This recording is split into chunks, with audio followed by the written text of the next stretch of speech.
Hi, I'm Corey with Avenge-X. Today we're going to be taking the Avenge-X action and converting it into the Bullpup configuration with bottle. We've already taken this bottled action out of the previous stock it was in. You do have to do a couple things before we begin. The normals, you just want to make sure that the action is clear, that it's unsafe. It is okay to have air in it, but we do got to clear it before we begin. First step in this process is we're going to remove the cover plate on the left-hand side of the trigger pack. We'll do this with the 2mm included Allen key.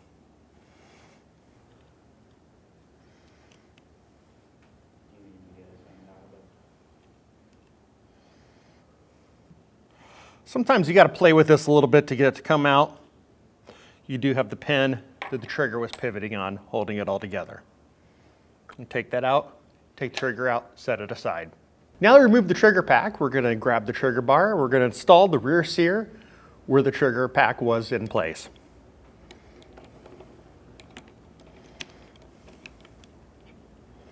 So we just need to get the sear down there, line back up the pin, no spring is needed now. Put it back together and we're just going to screw it back in. We're just going to tighten these screws down. Just need to snug them up. Just making sure everything's moving as I'm tightening these down. One thing to note is that the sear adjustment is still going to be here in the back on the same screw. The other two adjustments for the trigger are up on the front trigger blade now. Now we can install the front trigger blade. To do this, we're going to flip the action around the other way so that we can access the right-hand side to install the pin and the spring. So get the spring in place, get everything lined up here. I like to take the smallest Allen key, kind of slide it through just to hold everything in place before putting the pin in. There's a knurled side and a smooth side on the pin. We'll put the smooth side in first, and then we'll go ahead and tap it in place.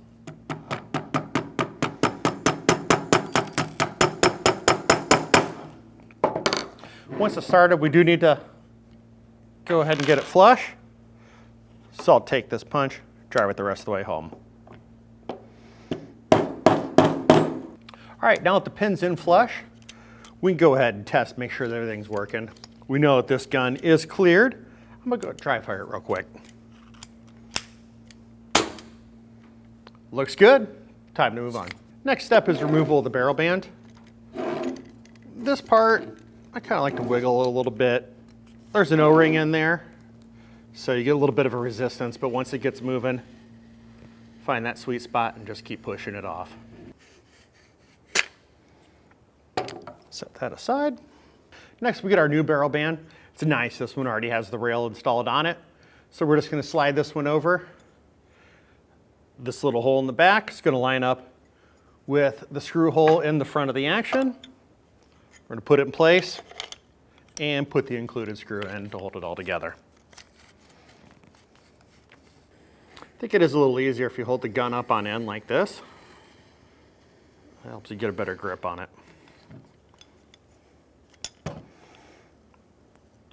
All right, now as you can see, I got the holes lined up. We can insert the screw, get the 2.5mm Allen key, tighten it down. Now what's left is we install the stock. And for this next step, we need the stock. Screw for the back, it'll have the regular washer on it. Smaller screw for the foregrip, and it has the oval shaped washer on it. So now we'll just take the stock, put it over the action, get it lined up and ready to accept the screws. We'll take the longer screw, and it's gonna go into the back of the stock.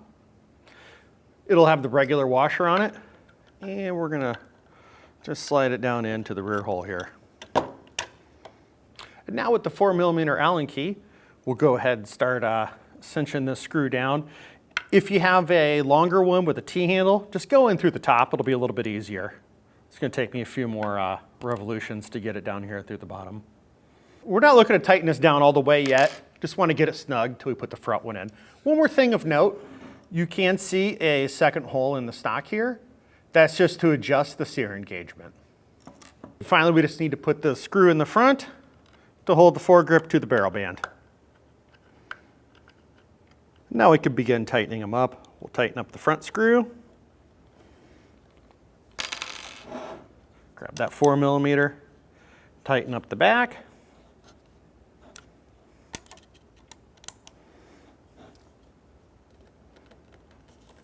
And again, we know this one's clear.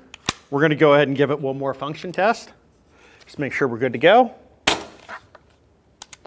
All right, ready to go out to the range.